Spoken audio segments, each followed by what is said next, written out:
Hello and welcome to my channel. I'm Dani Walker. Today we're going to be talking about Miss Grand United States. If you love content like this, I hope you're going to consider subscribing and hitting the notifications bell. And if you want to see more Miss Grand content, I also recapped the most recent international competition, so you can check that out as well. This is the first time that I have ever watched this pageant. This episode came requested from you. Yes, I do pay close attention to the requests that I receive from all of you out there, and I really appreciate them.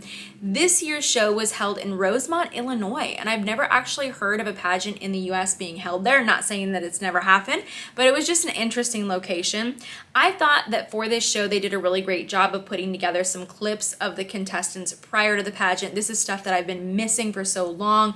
Obviously, due to COVID restrictions, we haven't seen this for a while, so it was just such a nice thing to see the contestants back together and going on outings, because that was one of my favorite things at Miss USA. It really makes the experience for you. Let's start from the top of the show. They had an opening number dance, and this is another thing we haven't really been seeing live for a while from many pageant systems, so that was wonderful to see. The one thing I wanted to say about it though is, ladies, if you've done pageants, I feel like you can relate. Whenever they put like a head roll into an opening number dance, I can just remember having to do those and never really going all out because I didn't want to move my hair. So I would just like to ask all pageant choreographers to stop putting head rolls in opening number dances, because ladies, like, we don't want to mess up our hair, right? We don't want hair in our face, hair stuck to our lip gloss. You get it, right? You understand. Also, I have to mention, I was so excited seeing my Miss USA sister Regina co-hosting the show. She is a Miss Supranational national title holder, and I didn't even think that she would be hosting the show, but I was so excited to see it. So yay, Regina, so proud of you. You did a phenomenal job, and I literally messaged her right after I watched the show, and I was like, I miss you so much, and I can't wait to see you again.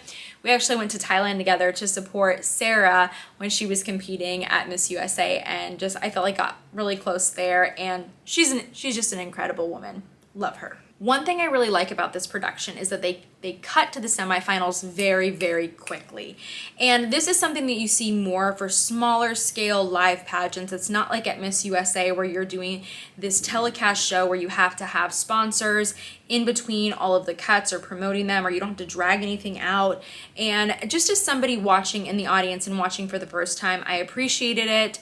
I was also surprised to see video packages of the contestants, but pleasantly surprised. And I thought that the contestants did a really great job, because what not a lot of people realize is that it's usually the responsibility of us as contestants to put those things together. And I'm telling you, if you have no prior experience with film and photography and planning, you don't even know who to find to shoot your footage. It's not that easy. So well done, ladies, putting together your video packages.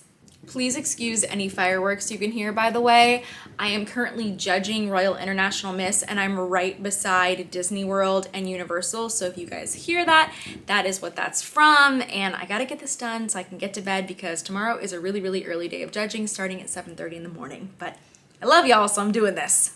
For Swimsuit, I had 5 favorites, and those are the ones that I'm going to kind of comment on a little bit. Tennessee was my first favorite, and I thought she came on really strong. She's very fit. She has great stage presence. I loved her walk personally. Her style of walking is something that I love to see in USA. But we do have to consider this is Grand International, and that is a little bit different. But regardless of that, I was loving her. I also really liked Florida a lot. I thought that the swim walk was a little bit bouncy, but once again, this is Grand International, so you can kind of get away with some styling differences. But I did take a note for her, and I just said I would like to see her in a top 5. I just wanted to see more from her. And North Carolina reminds me so much, who ended up winning. She reminds me so much of Emily Delgado, the 2019 title holder. I forgot what year Emily is. Emily crowned Abena, though, essentially. And Abena is the current Miss Grand International. And she just reminded me of a blonde Emily. And fun fact, I've actually known Emily's sister for many years. She has an older sister who placed top 5 at California USA, and we actually met modeling. We used to model together all the time years and years ago. So it is a really small pageant world, but it's great to see Emily out there competing, representing these big titles. And she actually just placed second runner-up at Miss Nevada USA, so I hope she comes back again. Anyways, so North Carolina reminded me very much of Grand. Her style of walking, the way that she sort of ran her hands through her hair, that stuff that we see at Grand, that you can do there. So it made a lot of sense, and she was one of my favorites. Also, I loved Mid-Atlantic. I just think that she brought so much energy to the stage. She reminded me of a Grand title holder. I just could see her doing very well internationally. Now, Texas, I was a little bit mixed on. I really like what she brought to the stage, but I felt like she had this walk that was a cross between glitz and then grand. And if you guys aren't sure what glitz is, think toddlers and tiaras. So that very glitz arm movement in the walk, I was seeing a little bit of that coming through, and that's something I feel like even as a judge, I'm just very sensitive to that. So that was something, but regardless of that style of walking, I still liked her. I still liked her stage presence, so she was one of my faves for swim. I was really excited to see the speech competition because we obviously have this at the international level, but I didn't know if this is something they were going to do at the national level, because there are many pageants that will allow you to do something at the very top level. So for example, internationals, but they won't have that competition at lower levels. So I wasn't sure if they would actually compete in speech. I want to assume that these were pre-prepared. That's what it sounded like. I'm not 100% sure. So if you know more about this, please comment that down below, because I'd love to know if these were pre-prepared or on the spot. But I feel like they would have a little bit of advance notice about this, or they should. I really liked Tennessee. I thought she had some great messaging in there. The one thing that struck me though is how she was gripping the mic. I thought that when she was holding it with both hands, it didn't make her come across as a little bit nervous. So in terms of body language, if I were judging, that's something that I'm definitely paying attention to. The next contestant that I loved was Illinois. And the one thing that struck me was I love the color of the dress on her, but I didn't like that the dress looked like a cocktail dress underneath and then it was sheer over the top. Personally, I'm not a fan of styles like that. I wish that she would have gone with that color but done something different, or just had the dress lined in nude, or maybe wear a bodysuit under it. So for me, I thought that she was very on brand when she was speaking, and she seemed to basically, she got the assignment, right? She got the assignment. Because if you have to think about Grand, they're all about ending violence and peace, and that's the stuff that she was touching on in her speech. So I was like, ah, Illinois, yes, girl. I really loved New York's speech as well. I thought that she spoke with a lot of conviction. I loved her gown on her too. I loved the styling of it. It looks custom. Tell me who made it, because I love it. I'll say this, so North Carolina ended up becoming one of my favorites for speech. When she first started speaking, I was like, I'm not so sure about what she's getting at. I thought it sounded a little bit vague, but then she really touched on her dedication to ending violence specifically towards children. And I thought that that was really powerful. But she also talked about her foundation. She talked about the work that she's done for children in foster care. She also mentioned that she owns 2 businesses. I thought that was really wonderful and a unique thing to highlight.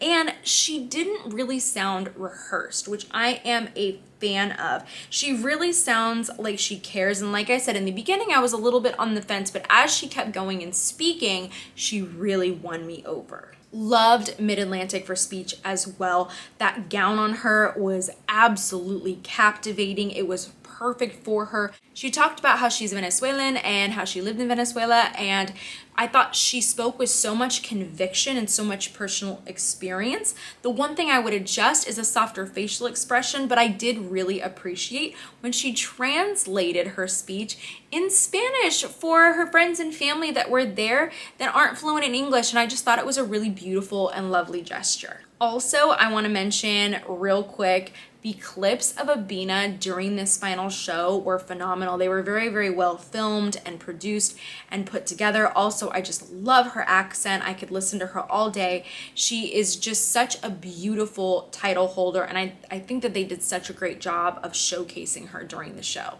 The top 5 this year were Tennessee, Mid-Atlantic, Texas, North Carolina, and Illinois. And the other contestant that I want to mention that I think could have been in the top 5 or would have been really close is Florida. She's somebody else who really did stand out to me overall. Next, all of the contestants were asked why they want to be Miss Grand.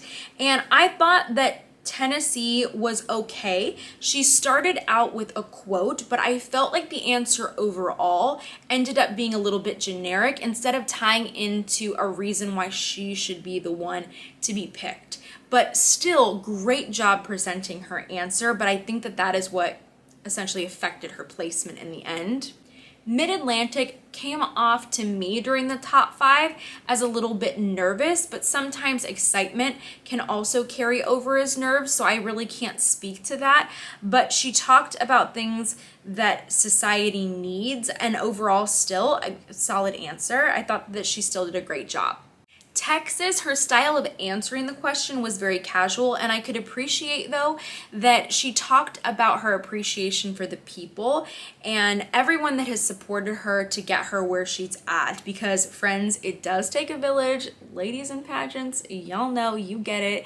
It's not that easy to look incredible on stage, and we usually don't do it by ourselves. So I liked that, but she really brought her messaging all just back to pageants in this answer of why does she want to be Miss Grand. And the thing that I was missing for me in that answer was just, yes, it's great to talk about what pageants can do for young women, but I thought that she was going to talk about something that exceeds pageantry, because I believe pageants, obviously, hello, look at my whole channel, look at my life, I coach, all right? I believe pageants can be very instrumental in a young woman's life, but I don't ever think that they're the end of the road. They're not the end goal. The pageant is there to help you be your best self, to help you grow, to help you identify your goals and build your confidence and gain all these communication skills that are going to help get you to that next step. And I was really hoping to hear from her that next step instead of just bringing things back around to pageantry. North Carolina, on the other hand, really did bring things back to her foundation. She talked about that. She talked about the work that she wants to do. She also delivered a very heartfelt and caring message. And to me, it just felt inspirational. And I thought it was beautiful. So that is really when I heard this answer, I was like, oh yes, 100% North Carolina. She would have been my pick too. And granted, I would have still waited to hear the last contestant, but still, I would have scored her very well for this. Illinois was great. I didn't even mention it earlier, but I do love her hairstyle. Just want to mention that styling, fabulous. But I thought that her answer was very short, and I'm not sure why that was. Sometimes a long answer, I will say, is not always a better answer, but I did feel like she could have explained a little bit more in this answer. I felt like she was almost holding back, but maybe that happened because she really wasn't sure what she could add or what she wanted to share, and she may have felt that it was just better to cut the answer off instead of to ramble. So that's a choice we all make as contestants. The results were that Illinois ended up as 4th runner-up, which I understand because, like I said, I thought that the answer was a little bit short, especially just considering how in-depth some of the other contestants were with their answers. 3rd runner-up was Texas. Also pretty much makes sense to me. Like I said, I really wish she would have brought her point around to something bigger and something more than pageantry. 2nd runner-up was Mid-Atlantic, and I feel like it either could have gone Mid-Atlantic or Tennessee, just depending on the judge's preference. For those two, I was like, I could see that going either way. And then North Carolina ended up being the queen, which makes a lot of sense for me. So I'm really excited to follow her year. I primarily focus on this channel on things that are requested. So if you guys really enjoyed the Miss Grand content, then let me know in the comments below. Tell me that, because I don't have a million hours in the day and I can only recap so many pageants. So I really want to bring you guys the ones that you want to see the most. So if you want to see Miss Grand content again this year, then just comment that below. Thank you so much for tuning into this episode. I hope that you enjoyed it and that you are going to choose to subscribe and hit that notifications so you can catch up on lots more episodes like this one. Thanks for watching.